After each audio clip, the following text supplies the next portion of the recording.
Letters के बारे में पढ़ेंगे। जैसे आपने रिकॉर्डिंग भी सीखी, जर्नल एंट्रीज भी सीखी, लेजर पोस्टिंग भी सीखी, सब्सिडरी बुक्स में रिकॉर्ड करना भी सीखा, और उन सब में आपने देखा होगा कि क्वेश्चन करते हुए भी आपसे कुछ मिस्टेक्स हो जाती हैं, और लेकिन आप एज ए स्टूडेंट तो उनको कटिंग करके, ओवर राइटिंग करके करेक्ट कर देते हैं। लेकिन जब हम रियल लाइफ में अकाउंटेंसी का काम करते हैं, जब हम अपने अकाउंट्स लिखते हैं, तो अकाउंटिंग बुक्स में ओवर राइटिंग या कटिंग अलाउड नहीं होती। तो हमें इन बुक्स में एरर्स को कैसे ठीक किया जाए, इसके बारे में हमें देखना पड़ेगा। इसमें बेटा ये जैसे हमने पहले देखा है कि बहुत एक मेथड होता है कि जिसमें एक छोटी लाइन को बड़ी लाइन को छोटा करने के लिए उसके आगे एक बड़ी लाइन खींच दी जाती है, तो वो लाइन अपने आप छोटी हो जाती है। वही मेथड यहाँ पर भी अप्लाई होगा। तो देखते हैं वो कैसे होगा। चलिए,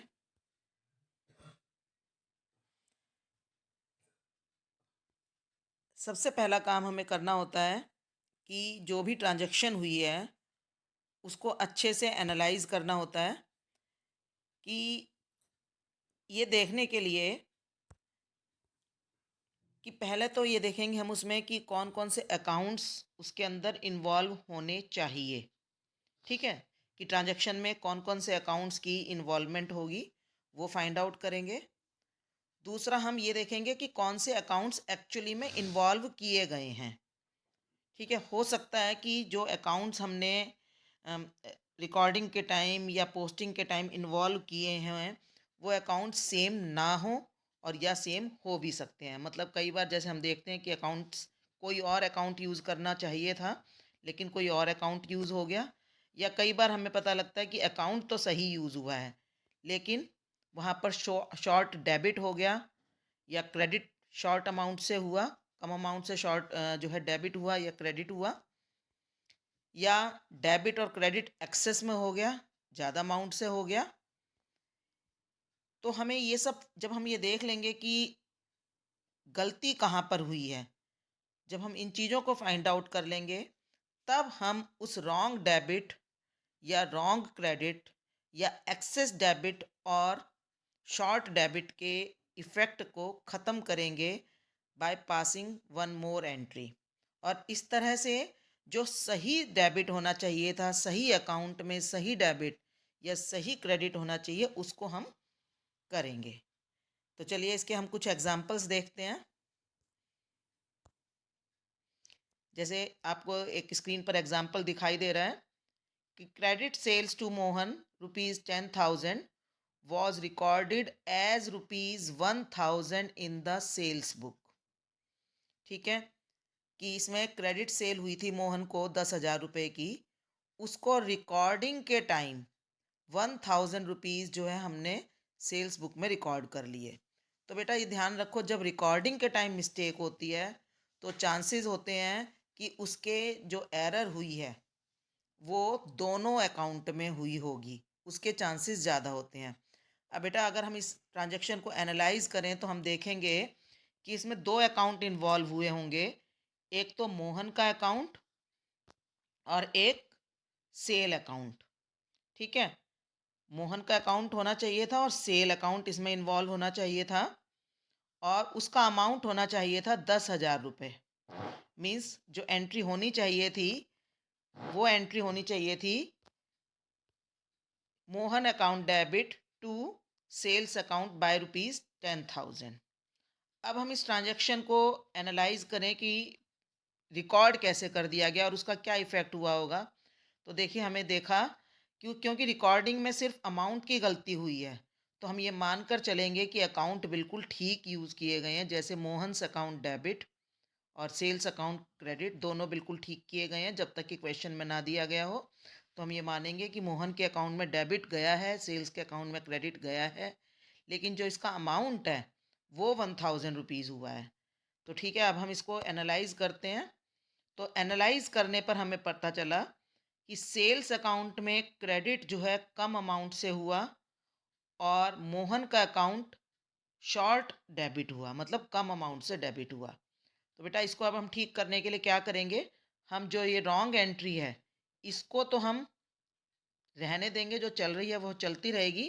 अब हम क्या करेंगे, क्योंकि अकाउंट भी ठीक है, उनकी डेबिट होना चाहिए था, डेबिट भी ठीक है, सेल्स को क्रेडिट होना चाहिए था, सेल्स भी ठीक है, सिर्फ अमाउंट की मिस्टेक है। तो हम क्या करेंगे, ऐसे में एक एंट्री और पास करेंगे, Mohan account debit to sales account 9,000 rupees, और इसमें अपना एक नरेशन हम लिख कर दे देंगे कि हमने ये एंट्री किस लिए पास की है, कि being entry recorded with shorter amount now rectified.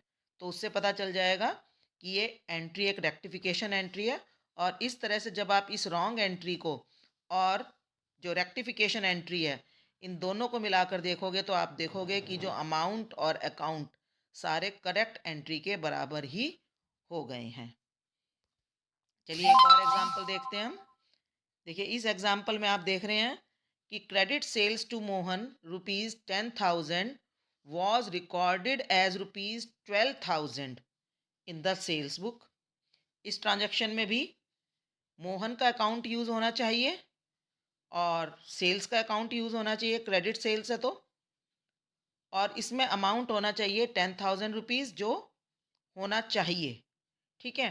लेकिन क्योंकि इन्होंने रिकॉर्डिंग के टाइम ही 12,000 उसको रिकॉर्ड कर लिया है, तो बेटा जब पोस्टिंग हुई होगी तो मोहन के अकाउंट में डेबिट हो गया होगा 12,000 रुपीज़ से। जब वहाँ से देखकर पोस्टिंग की गई होगी तो मोहन के अकाउंट में डेबिट में 12,000 रुपीज़ चले गए और सेल्स अकाउंट में 12,000 रुपीज़ क्रेडिट में हो गए। ठीक है बेटा, क्योंकि रिकॉर्डिंग जो की गई है वहीं से देखकर जो है अकाउंट्स में पोस्टिंग जाती है, तो वो 12,000 रुपीज़ से चली गई। अब इसको हम एनालाइज करें तो हमें पता लगा कि सेल्स अकाउंट जो है एक्सेस में क्रेडिट हो गया है और मोहन का अकाउंट एक्सेस में डेबिट हो गया है। अब इसको करेक्ट करने के लिए हम क्या करें, जब पिछली एंट्री में आपने देखा था कि शॉर्ट था तब तो हमने उसी एंट्री को एज इट इज़ डेबिट और क्रेडिट कर दिया था, सही एंट्री रॉन्ग एंट्री में ही जो है दोबारा से हमने डेबिट और क्रेडिट करके अमाउंट बढ़ा दिया था। अब यहाँ पर अगर हमें कम करना है अमाउंट, जो ज़्यादा एक्सेस में अमाउंट हो गया है उसको कम करना है, तो अब हम एंट्री को पास करेंगे, लेकिन अब हम सेल्स अकाउंट को डेबिट कर देंगे 2,000 रुपीज़ से। देखिए हमेशा जब सेल्स अकाउंट को हम क्रेडिट करते हैं, लेकिन यहाँ पर आप देख रहे हैं सेल्स अकाउंट क्रेडिट पहले से ही 2,000 रुपये से ज़्यादा हुआ है, तो उसके इफ़ेक्ट को कम करने के लिए हमने क्या किया, अब सेल्स अकाउंट को 2,000 रुपये से डेबिट कर दिया। तो इस तरह से क्या हुआ कि सेल्स अकाउंट में क्रेडिट साइड 12,000 रुपये थे, डेबिट साइड जब 2,000 रुपये रह कर दी हमने, तो अब sales account is net effect of the transaction is कि sales account is credited with ₹10,000। In the same way, Mohan's account debited was debited with ₹12,000. Now in the rectification हम उसका क्या करेंगे, रिवर्स साइड पर 2,000 रुपीज़ क्रेडिट कर देंगे। तो इस तरह से मोहन का अकाउंट डेबिट 12,000 से हुआ और क्रेडिट 2,000 से हुआ, तो नेट इफेक्ट वही आ गया जो आना चाहिए था हमारा, कि मोहन का अकाउंट में नेट बैलेंस 10,000 रुपये रह गया। ठीक है, इस तरह से हमने करना है। अब देखते हैं एक और एंट्री, देखिए ट्रांजैक्शन देखिए, credit sales to Mohan ₹10,000 was correctly recorded in the sales book. कि वो रिकॉर्ड सेल्स बुक में रिकॉर्ड जो हुई थी वो बिल्कुल करेक्ट अमाउंट से हुई थी, लेकिन जब हम पोस्टिंग करने लगे तो यहाँ पर हमने मोहन की बजाय उसको राम के अकाउंट में पोस्ट कर दिया। अब आपको पता है सेल्स बुक से जब हम पोस्टिंग करेंगे तो वो डेबिट साइड करेंगे। अब यहाँ पर हमने साइड तो करेक्ट ही ली, लेकिन हमने उसको मोहन की बजाय राम के अकाउंट में जो है डेबिट कर दिया। तो देखिए क्या हुआ। अब हम इसको देखते हैं, ये जो मिस्टेक हुई है ये रिकॉर्डिंग में मिस्टेक नहीं हुई है, ये पोस्टिंग में मिस्टेक हुई है। तो एक ही अकाउंट में मिस्टेक हुई है। तो देखिए कौन से अकाउंट में मिस्टेक हुई है। रॉन्ग एंट्री क्या हुई कि Ram account debit 10,000 to sales account. तो इसका मतलब सेल्स अकाउंट को क्रेडिट होना चाहिए था, वो तो सेल्स अकाउंट क्रेडिट हुआ है, बिल्कुल करेक्ट अमाउंट से हुआ है बेटा। और यहाँ पर लेकिन क्या हुआ, ये कंपनसेटिंग एरर हुई है कि जो मोहन का अकाउंट डेबिट होना चाहिए था उसकी बजाय राम का अकाउंट डेबिट कर दिया गया। चलिए इसको एनालाइज करते हैं। कि राम का जो अकाउंट हुआ है वो रॉन्ग है और सेल्स अकाउंट बिल्कुल करेक्ट है। ठीक है, तो अब हमें सेल्स अकाउंट जब बिल्कुल करेक्ट है तो अब हमें इस ट्रांजैक्शन में सेल्स अकाउंट को टच नहीं करना। हमें क्या करना है, जो राम अकाउंट जो रॉन्ग डेबिट हुआ है जिसको होना ही नहीं चाहिए था, तो इसका जो इफ़ेक्ट है इसके अकाउंट में ज़ीरो करने के लिए हम क्या करेंगे, इसके अकाउंट को क्रेडिट कर देंगे और जो सही अकाउंट है मोहन का, उसके अकाउंट को हम डेबिट करेंगे।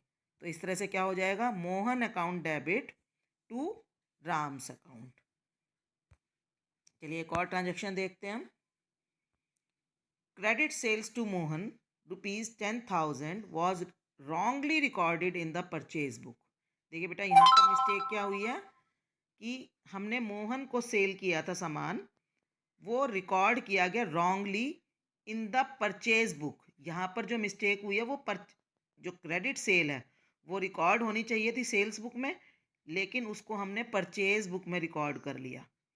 अब इसको अगर हम परचेज बुक में अगर हमने इसको रिकॉर्ड किया है तो इसका जो एंट्री का इफेक्ट है वो परचेजेस बुक के अंदर चला गया।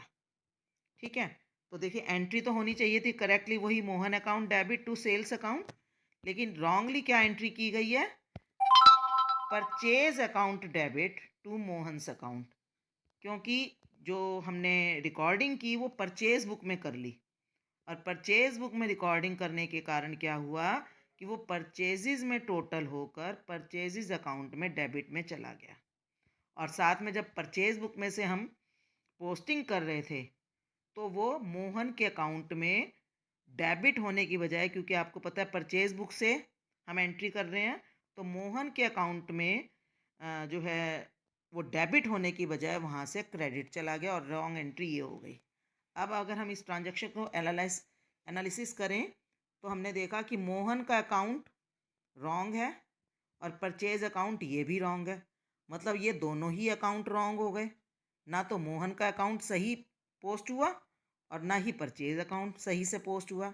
अब हम क्या करेंगे, रेक्टिफिकेशन एंट्री करेंगे। रेक्टिफिकेशन एंट्री क्या होगी, देखो ये जो परचेज अकाउंट को डेबिट तो कभी होना ही नहीं था, तो अब हमने क्या किया, उस पूरे के पूरे परचेजेज अकाउंट को क्रेडिट किया। तो इससे क्या हुआ, जो परचेज अकाउंट गलत डेबिट हुआ था वो हमने पूरे अमाउंट से जब उसको क्रेडिट किया तो उसका बैलेंस जो इफेक्ट है वो नील हो गया। इसके बाद जो मोहन का अकाउंट हमने क्रेडिट किया था उसको हम डेबिट कर देंगे 10,000 रुपीज़ से, प्लस जो मोहन को डेबिट होना ही चाहिए था उससे भी उसको डेबिट करेंगे। तो इस तरह से क्या हुआ, मोहन का अकाउंट जो है डेबिट हो जाएगा 20,000 रुपीज़ से, और इस तरह से मोहन के अकाउंट में जो गलत डेबिट क्रेडिट हुआ था 10,000 वो, और जो अब हम उसके अकाउंट को डेबिट कर रहे हैं 20,000 से, तो नेट इफेक्ट क्या आ जाएगा कि मोहन का अकाउंट डेबिट हो जाएगा नेट 10,000 रुपीज़ से। और फिर सेल्स अकाउंट को क्रेडिट होना चाहिए तो हम सेल्स अकाउंट को 10,000 रुपये से क्रेडिट कर लेंगे। चलिए और देखते हैं हम इसमें क्या मिस्टेक्स हो सकती हैं। देखिए ये एरर ऑफ प्रिंसिपल है। Rent paid to 10,000 rupees debited to personal account of landlord Mr Wasim. ठीक है, कि इसने फर्म ने रेंट पे किया था, तो जब भी हम कभी इस तरह का एक्सपेंस करते हैं तो हमेशा उस एक्सपेंस का नाम लिखा जाता है, वो हमने उसकी पेमेंट किसको दी वो नहीं लिखा जाता। ठीक है, कि जब भी हम कोई खर्चा करें, रेंट पे करें, सैलरी पे करें, इलेक्ट्रिसिटी का बिल पे करें, तो कभी भी हम उसके सर्विस प्रोवाइडर का नाम नहीं लिखते। ठीक है, अब यहाँ पर हमने रेंट पे किया तो एंट्री होनी चाहिए थी rent account debit to cash account. ठीक है, rent account debit to cash account, लेकिन क्या हुआ, उसकी जगह वो एंट्री तो हमने की नहीं, हमने गलती से उसको, जैसा कि ट्रांजैक्शन में कहा गया है कि हमने उसको वसीम के अकाउंट में डेबिट कर दिया और हमने एंट्री कर दी Waseem account debit to cash account. अब हम इस अकाउंट जो है ट्रांजैक्शन को फिर से एनालाइज करते हैं एंट्री को। अब इस एंट्री को हमने एनालाइज किया तो हमें पता लगा कि वसीम का अकाउंट रॉन्ग है। वसीम का अकाउंट तो बिल्कुल रॉन्ग है, ये तो होना ही नहीं चाहिए। कैश अकाउंट जो हुआ है वो बिल्कुल ठीक हुआ है। तो अब जब कैश अकाउंट बिल्कुल करेक्ट हुआ है, उसे क्रेडिट होना चाहिए था और क्रेडिट ही हुआ है, तो हम इसको टच नहीं करेंगे। इसके अंदर हम कोई चेंज नहीं करेंगे, ना इसको हम डेबिट करेंगे ना क्रेडिट करेंगे। बल्कि अब हम क्या करेंगे, हम वसीम का जो अकाउंट गलत डेबिट हुआ था, रॉन्ग डेबिट हुआ था, उसको क्रेडिट करके उसका इफ़ेक्ट नील कर देंगे। जैसा आपको दिखाई दे रहा है ना कि हमने क्या किया, वसीम का अकाउंट क्रेडिट कर दिया ताकि इसका जो डेबिट का इफ़ेक्ट है, इक्वल अमाउंट से जब हमने क्रेडिट कर दिया तो इसका नेट इफ़ेक्ट ज़ीरो हो गया। और साथ में जो रेंट अकाउंट है, जिसको डेबिट होना चाहिए था 10,000 रुपये से, उसको हम अब डेबिट कर देंगे। तो इस तरह से क्या होगा, ये रॉन्ग एंट्री होने के कारण देखो वसीम का अकाउंट डेबिट होकर यहाँ वसीम का जब क्रेडिट हुआ तो ये नील हो गया और सही एंट्री हमारे पास बच गई, rent account debit to cash account. चलिए एक और ट्रांजेक्शन देखते हैं। वन साइडेड एरर्स में कैसे होता है। देखिए जब वन साइडेड एरर होती है